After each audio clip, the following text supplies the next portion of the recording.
బండి భగీరథ్ విషయంలో సిట్టు వేయడం అంటేనే కేసును నీరుగార్చడం. ఇలా సిట్ ఎందుకు?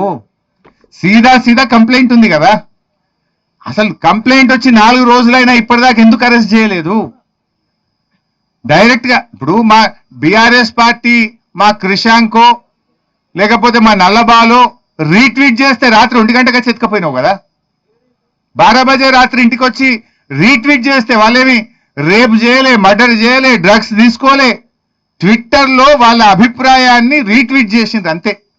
దానికి 1 గంట రాత్రి పోయి బీఆర్ఎస్ కార్యకర్తలు అరెస్ట్ చేసి కేసుల మీద కేసులు పెట్టి పీటీ వారెంట్లు వేసి బెయిల్ రాకుండా లోపల పెట్టిన రేవంత్ రెడ్డి 4 రోజులైనా ఒక రేప్ కేసులో కంప్లైంట్ వస్తే ఇప్పటిదాకా నువ్వు అరెస్ట్ చేయలేదంటేనే నీ కుమ్మక్కు రాజకీయం బయటపడుతుంది.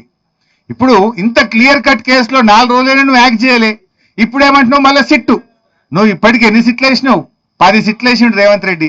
ఒక్క సిట్ అన్న ఇప్పటికేమైనా రిపోర్ట్ ఇచ్చిందా? నీ 10 సిట్ల రిపోర్ట్లు బయట పెట్టు ఫస్ట్.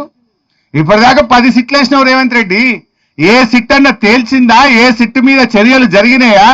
నువ్వు ఇక్కడ కూడా సిట్టు వేయడం అంటే నీరుగార్చడమే కేసును. ఉద్దేశపూర్వకంగా కుమ్మక్కై నువ్వు ఇలా ఈ సిట్టు వేసి కేసును నీరుగార్చే ప్రయత్నం చేస్తున్నావు. లీగల్ ఇస్తాడు. ఇప్పుడు ఇంకోటి ఉంటుంది.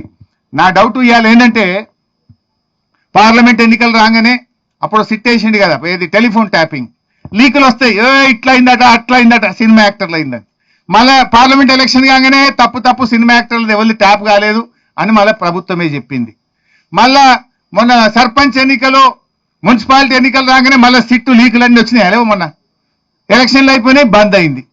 ఇప్పుడు బండి సంజయ్ గారిని కాపాడడానికి ఇవాళ పొద్దుకో రేపో మళ్ళీ లీకులు ఇస్తారు. ఇట్లా అయిందట అట్లా అయిందట, ఇందులో A1 ఈయనట, A2 ఈయనట, ఆయన పేరు పెట్టిరట, ఈయన పేరు పెట్టిరట అని రేవంత్ రెడ్డి ఎప్పుడు అవసరం ఉంటే అప్పుడు వాడుకుంటాడు దీన్ని. Leak master. మళ్ళీ ఇవాళ రేపో లీకులు ఇస్తాడు. ఇక లీకులు ఇచ్చి చర్చ పక్కదారి పట్టాలి. అసలు విషయం ప్రజలు మాట్లాడుకోవద్దు. ఎలక్షన్లు రాగానే లీకులు యాడికొస్తాయి.